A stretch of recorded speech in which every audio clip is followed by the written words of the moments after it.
as very open. Shannon and I were talking before, it's more spiritual practice. It's a practice that anybody from any religion can do. Meditation. And most religions, all religions, have had some form of meditation in their past. We do a lot of interfaith work for that reason. A lot of ministers and rabbis and imams and so forth want to know how do you do meditation. And Zen is thought to be the simplest, most stripped down form of meditation. We give you instructions. We tell you how to sit, posture, breath, attention. 3 basic categories, and we show you how to do walking meditation. But outside of that, you're kind of on your own. Like, jump in both feet.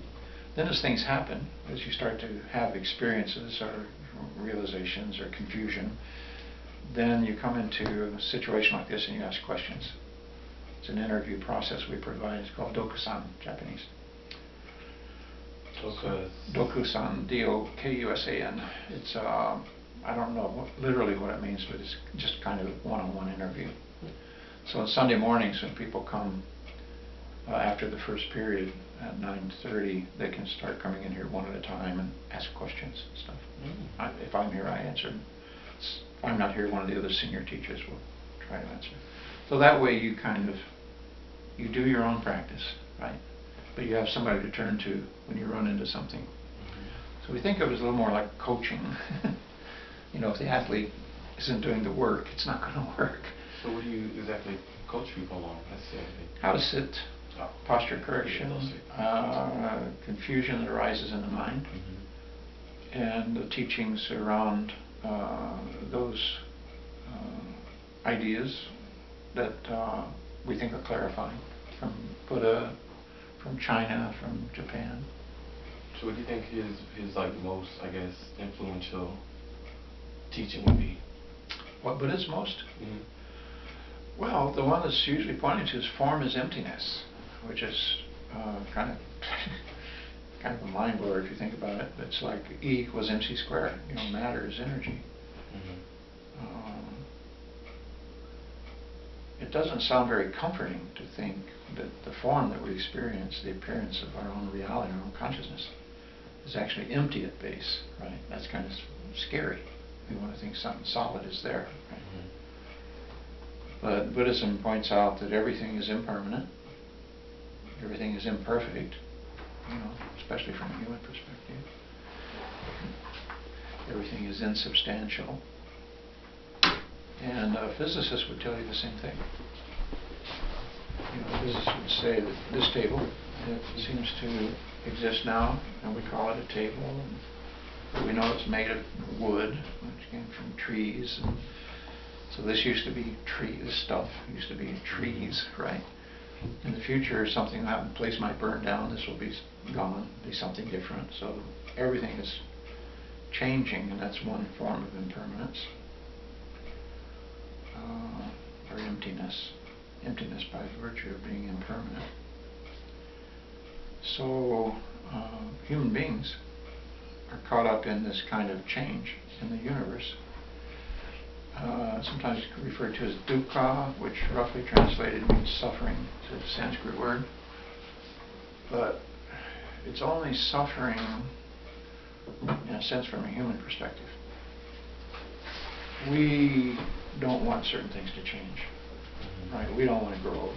We don't want our parents to grow old. We don't want people to die. We don't want pets to die. We don't want, right? We would like to prevent some kinds of change. And we find out we can't. And so we take that very personally. It's very grief, you know, so we suffer because of it. But suffering in the Buddhist sense is a universal principle. It's like galaxies colliding as a dukkha. You know, it's just change. But we're caught up in it, and we can't escape it. You know, in Christian faith and other faiths, there's a belief system that says when you die, you get out of this and you live in paradise, or you live with God, or you live someplace where that's not true. And there's a parallel in Buddhism, believe it or not. Although Buddhism is not a set of beliefs, but it's more like the fundamental nature of the universe is unchanging, even though everything in it is changing, right? We're part of that, and so in a sense, the change that we experience is kind of a delusion, or an illusion, or a deception. It's deceptive, because even though it seems to be changing, in a fundamental sense, it can't be. It can't really change, right? Something like that. But this gets very fuzzy logic, philosophical, if you try to talk about it and think about it. Yeah. But Zen, instead of having a belief system about this, we confront our own existence on the cushion, and we try to scientifically observe what happens when we sit still enough for long enough. Our own consciousness begins to change. People say they see light and color and movement, they hear different sounds, they feel different sensations in their body. So that's not the point, but the point is we don't experience our own reality fully. Like right now, none of you are hearing your heartbeat, I'm sure, right? When you lie down at night or you wake up in the morning, you'll hear your heartbeat. Right? But you don't need to keep hearing your heartbeat as long as it keeps beating. If it stops beating, then panic. Problem. So the mind works like that according to Buddhism. And according to physiology and brain studies, it shuts everything off. It doesn't need to know, right? On a moment-by-moment basis, it doesn't need to know the heart is beating until it stops. So everything is like that, and Buddha was reputed to have said the mind, meaning our discriminating mind. Buddhism, mind is divided into more than one kind of consciousness, more than one kind of mind. But our thinking mind, the ability to analyze and think, and get the good grades, and get the good jobs, and compete, and so forth, we call monkey mind. Because it's kind of like a monkey jumping from limb to limb of a tree, always looking for something interesting, and gets bored very quickly if you're sitting facing a blank wall, goes berserk. Everybody thinks in Zen you try to stop the monkey mind from thinking. It's like the inner chatter going on. We don't do that because it turns into a 600-pound gorilla. It's going to win that fight. We just let it go, listen to it, pay attention, scientifically observe what our mind is coming up with as thoughts, just as we observe the breath, we observe the posture, right? But when it gets too crazy, we just return our attention to seeing, hearing, feeling. We turn our attention to breathing. It's kind of like an aerobics exercise or a sport, where if you're playing basketball, I watched Loyola last night. My wife's from Chicago, so we're watching Loyola. There's no time to think. You don't have time to think. It's all moving too fast. So an athlete trains in, especially martial arts where you're fighting, trains in not having to depend on thinking. You become intuitively trained, where your opponent comes at you, your reaction is automatic. It doesn't take any time to think about it. So we think that's really what's happening in the monkey mind. There's something before the thought that is quicker. Our mind is very fast. It takes time to think. So by the time we conjure up a thought, the silliest thought, but the most profound thought, it took time to do that. So something is happening before that. So in our Zen meditation, we're kind of slowing down to what happens before we think, right? Thoughts still come and go, and after a while they don't bother us. You just listen. Here comes that thought again. Thought, sex, drugs, rock and roll, business, money, Zen, family, food, whatever. Some teachers say create a little pigeonhole in your mind. And when that kind of thought comes around, you just put it in that pigeonhole. That's family, or that's money, or that's career, or that's school, or whatever it is, right? And you find you only have about a dozen pigeonholes, maybe, unless you're Einstein. So that way you start recognizing that your thoughts just keep coming around the same thought again and again in different ways. And so you become less interested in the process of thinking. So now you begin to settle into something more like a childlike frame of mind, where thoughts may come and go, but they don't bother you. That's not what you're doing. You're simply paying attention. Seeing, hearing, feeling, right? Breathing, posture. So in a way you could say that what we're doing in Zen is unlearning. We're kind of stepping back from everything we think we know, and we're just re-experiencing what it is to be. Sitting there like a child, right? With an open mind. We have maturity now of an adult, but can still recover this original mind, sometimes referred to. Buddha mind means awakened mind. Buddha comes from the root word Bud, meaning awake. When they asked Buddha what was different about him, what would change, he said, I am awake, I'm fully awake. After his profound awakening experience, according to the story. So we can imagine that, like the zombie movies, for him, everybody else in the room was like The Walking Dead. He was the only one fully awake and could see the difference. And maybe it was like that for Jesus, who knows? So is Christianity, like, I guess, the main religion you kind of confront when you're, like, I guess, explaining Buddhism in a way? I've spoken in a lot of churches, as I was telling Shannon. I've spoken to a lot of churches, some very conservative. And we've had some dialogues around things. And Islam, we've done a lot of interfaith work. We've had a lot of people coming here to learn meditation, rabbis, imams, and so forth. I suspect that because they see a lot of young people leaving and going and joining meditation groups, so they want to know how do we offer meditation.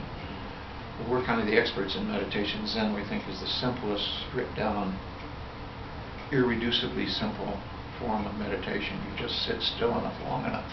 It's in an upright position so you don't fall asleep. Right? Stay with it. Very kind of brutally simple.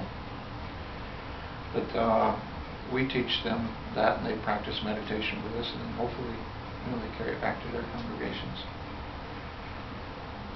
So Christianity, Islam, Judaism, a lot of non-Orthodox Jews have converted in their own mind to Buddhism. As I said, for me it's not a true conversion because it's not another religion.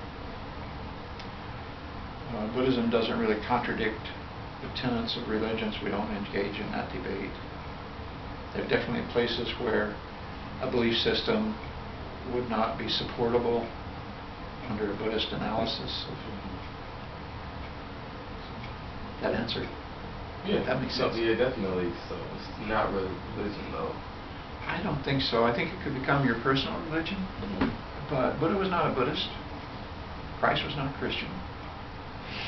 So it's a human thing. We think what Buddha experienced was, you might say, the highest evolution of mind, of human mind. Chickens, dogs, cats, and cows, not as possible for them. But we do share Buddha nature with all sentient beings. What do you mean by that? Buddha nature means awakened nature. All beings are awakened to a certain degree. It's consciousness. Rabbits samadhi. Samadhi means balanced, centered state. It's if you sit still enough, long enough, you enter into real time, real space. You get out of clock time and conceptual reality. And just sort of, as a child, almost, what's it called, regressing, back to a kind of childlike state where a cat has cat samadhi, a dog has dog samadhi, trees are in samadhi. Samadhi means stillness, balance. They don't know it, but it's something we share in common with them from the Buddhist perspective. All sentient beings are embraced in the community, you might say, as being like us. And as I was telling Shannon, we in Zen and Buddhism in particular, sameness is emphasized over difference. So the differences are clear. We can see the differences, no big deal. But can we see the sameness between myself and a cockroach? Can I see the sameness in a spider that is like me? So generally we don't go around crushing insects. We pick them up with napkins and take them out, throw them outside. We can't live with them, but we're not against them. There's a lot of wonderful Japanese Zen poetry about insects. Very compassionate, looking at them as beautiful creatures, and they're doing their best with what they've got. So, go ahead. So would you say that most Buddhists are like vegetarians or vegans? Or? I wouldn't say that. The original Buddhists were not. I mean, most everybody was vegetarian. And in India, they didn't eat cows, sacred. Maybe they did in primitive, earlier times. But something came about in their history, and I'm not a historian or scholar. So when the first order of Buddhist monks in India were mendicants, meaning they were beggars. That was their business model. They had a bowl. You go out in the village, and people would put food in your bowl. You go to the houses, one after the other. And Buddha instructed them, don't go to your favorite house where they give you good food. You go to everybody. Because the concept of charity was 180-degree reverse from what it is for us. They were providing charity to the householders by allowing them to feed them, because that way the householder could support Buddhism, and the householder couldn't become a monk or a nun. They couldn't afford to, or they just weren't going to do it. They had kids to raise, they had a household to take care of. So this is the way I let you support Buddhism, so I'm being charitable to you. You're not being charitable to me by feeding me. That's benefiting you. It's very countercultural, counterintuitive, right? So your question again was? Would you consider most Buddhists or vegetarian? So they would be vegetarian mainly because meat, fish was expensive. You had to hunt an animal down and kill it to have anything.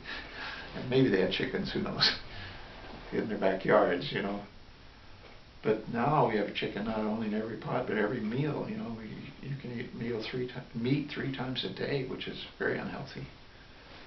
Really? And, yeah, it's too much meat. But so I think Buddhists tend to be vegetarian because it's practical, it's reasonable, it's healthy. Plus, we vow to do no harm. And do no harm is the same. American Medical Association, first, do no harm. It's their first precept. So our first precept, do no harm. So if I can manage to feed myself without eating meat, then at least to those livestock I'm not doing any harm. However, if you freed all the livestock and we didn't kill any wild animals, they'll all kill each other. There's no other end for an animal. An animal's going to be killed by prey animal, unless you're the top of the chain. If you're the whale or you may die of old age. If you're the dolphin, or I don't know, I think they're even killed by sharks. But if you're the wolf, or the tiger, then you're the top of the food chain. So maybe you'll die of old age, but probably not. Something's going to get you. So we don't pretend to think that we can prevent aging, sickness, and death. Not possible. That's built in. That's built-in suffering. The kind of suffering that we inflict on each other and on ourselves can come to an end through this practice, through this kind of insight. So in the sutra we chant at 10:30, the Heart Sutra, it's called the Heart of Wisdom Sutra. It's very brief, chanted in all Zen temples. It says in there, given emptiness, meaning form is emptiness, given the true nature of things. Once you have that insight, then no suffering, no end of suffering. Sounds contradictory. But what it means is no suffering in the sense that you're still inflicting suffering on yourself and others because you've come to the end of your problem with existence, right? You're okay with mortality, you're okay with your existence as it is. So you're not creating harm, but there's no end of suffering also, because still aging, sickness, and death, universal truth, built into our. The first noble truth of Buddha was that there is no such existence without change, without suffering. The 3 cardinal ways it occurs for sentient beings: aging, sickness, and death. Right? So death does not look bad upon, or death doesn't look like a negative aspect. Oh, no, not at all. In fact, it's considered to be basically the same as birth. It's that kind of transition. So when we're born, this is not just a Buddhist idea. I read in a Christian manual around, I was in hospice with my brother when he was dying. And they had manuals there called the 11th Hour, and they're written by Christian people. No reference directly to Christianity, but one of the things they said in there was death, or birth, is the death of whatever preceded before it. It's the end of something, right? When the child was born, it's the end of being in the womb and everything else that led up to there. So it said death is the same thing as transition. It's the end of what preceded it, and it's the birth of something else. The debate would center around what is it the birth of? Belief systems want to try to define that. In Buddhism, we don't try to define that. In fact, in Buddhism, we say that birth is a rebirth. And so we think the most logical thing is it's back into the same system. But the difference between rebirth and reincarnation, which is Tibetan, reincarnation means that you, this person, is reborn the next time. And you just put on a new body like we'd change clothes, right? Same person. Rebirth is fuzzier than that. It's more like the oak tree drops a seed, right? If a bird doesn't eat it, and the seed lands where there's sun and water and soil and so forth, it'll grow into an oak tree. It won't accidentally grow into an apple tree. So it's related to the oak tree, but it's a separate, different tree. And similarly, the one that dies in Buddhism is not the same person that is reborn, but a rebirth comes about that is influenced by the death. It's a very fuzzy gray area. It's not as simple as reincarnation. It's simple an idea. So Christianity holds that we're reborn in heaven or hell or purgatory, maybe some versions, right? Yeah. The other religions. And to Buddhist perspective, that doesn't make as much sense. Buddha was said to have seen his past lives by the tens, by the hundreds, by the thousands, by the millions. So by definition, they weren't him. But all of our past lives coming together to make this one, right? So for us, it's more logical to think that my death, the death of this body, will occasion a rebirth of some sort.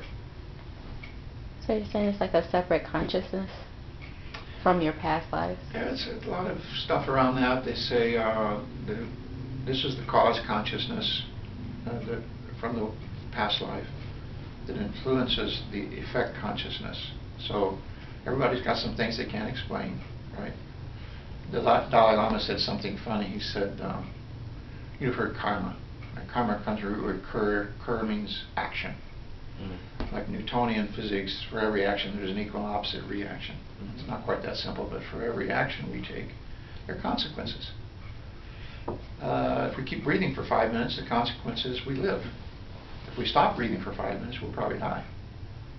Whether that's good or bad karma, you have to decide for yourself. You know, if you're really suffering and you're on your deathbed, you may prefer to die.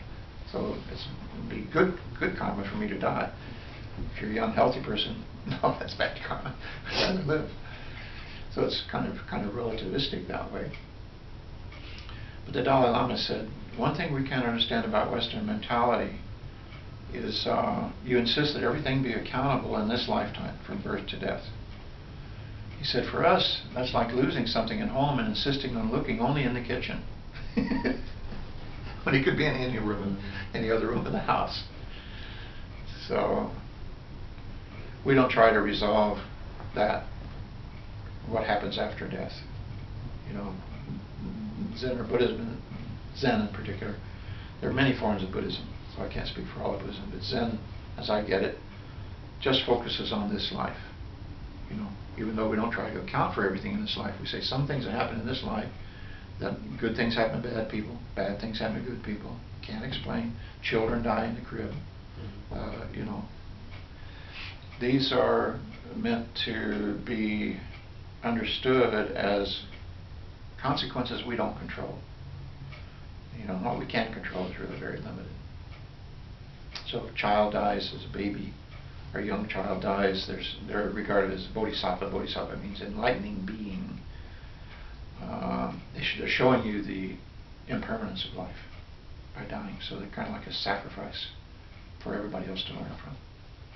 So, do Buddhists, or I guess someone who practices Buddhism, do you know about, like, I guess the Hindu like samsara or anything like that? I guess it's like, do you guys like kind of, I guess, Hinduism, is it similar? Hinduism is prevalent in India, some proto-Hinduism kind of form. The Vedic kingdom was there, and then they were taken over by Hindus. And so samsara, nirvana, these are positive. Samsara is everyday life, the world of patience, this world of suffering that we live in. Nirvana visualizes liberation, freedom from that.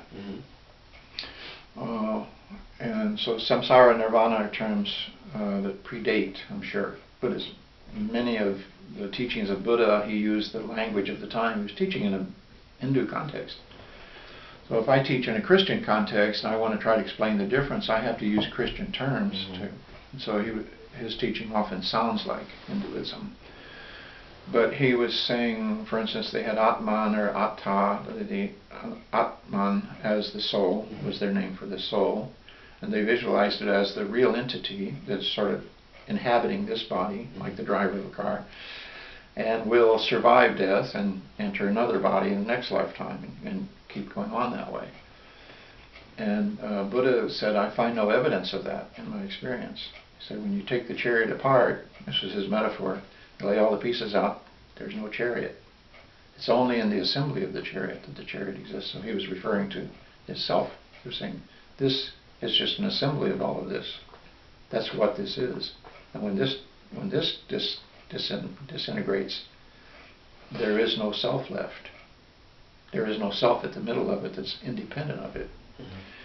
So this is a pretty heavy-duty argument, right?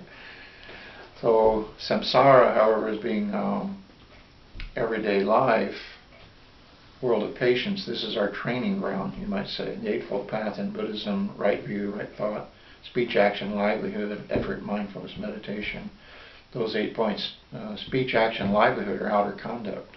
That's how we conduct ourselves. Somebody can hear what I'm saying. They can see what I do. And they can say, you walk the walk, but you talk the talk, but you don't walk the walk. Your speech doesn't match your action. So that Eightfold Path is meant to be the way we implement this in our daily life. And we learn from the mistakes we make, essentially, to how to deal with samsara. But in our case, in Buddhism, we say you have to find nirvana in samsara. There's no other nirvana someplace else. We talk about going to the other shore, and all religions have these metaphors of crossing to the other shore. One of my teachers, Okamura Sensei, Okamura Roshi, was here one time. Very famous younger Japanese teacher. Well, he's only about 8 years younger than I am, so he's not that young. But he said, you go to nirvana, there's nobody there. He said, only bodhisattvas can go there, and they all choose to stay here because the bodhisattva vow says, I will help all others cross to the other shore before myself. That's the bodhisattva vow. So he said, you go there and there's nobody there, because only bodhisattvas can go, and they choose not to go. So he said, our challenge is to turn this world of samsara into nirvana. So we look at the television, we watch the news, everything going on around the world, and what we see in Buddhism is the ignorance of humanity. This is human nature being expressed, not Buddha nature. If Buddha nature were being expressed, we think you'd see a lot less violence in the world, and maybe possibly a world peace. What's the significance of Bodhidharma? What's the significance of Bodhidharma? Bodhidharma, you'll see some statues and things around here with big eyes on them. He was the 28th ancestor in India. He was the last in our formal lineage. He went to China. So he's the first ancestor in China of Zen. Buddhism had been in China maybe 400 years or so. He went there late 400s, early 500s, around there. Buddhism had been there probably for 400 years or more in the form of written sutras, teachings, and we hear rumors about certain Chinese Zen masters who were already there, but this is all foggy in history. Bodhidharma was known as the founder of Zen because he took Buddhism to China and introduced the direct teaching of the meditative practice. Before that, it had all been in words, sutras, all sort of book knowledge written, rice paper, ink. The Bodhidharma's significance was that he initiated Zen by going to China and becoming a teacher there. And there are traces of scholars have gone and traced and found out there was this monk, and he was at Shaolin Temple. If you ever saw the old Kung Fu television series, called Shorinji in Japanese, it's a real place. It's a real mountain temple, and this monk was there. Their records are amazing. I mean, they have these rice paper records going back centuries and centuries. That's survived that long? They survived that long? They do, paper? yeah, they do. I think they keep them in caves. They probably keep it in like one area and don't ever touch it. Yeah, it's like the Dead Sea Scrolls, Paper and ink is not bad compared to our modern media. We're having to recycle whatever happened to your 8-track player, or your CDs are pretty much gone now. That they are. Yeah. So, but paper has lasted amazingly. Of course, there's a lot of stone carvings in stone as well, recording history. So, any other questions? The most important thing is the meditation. That's where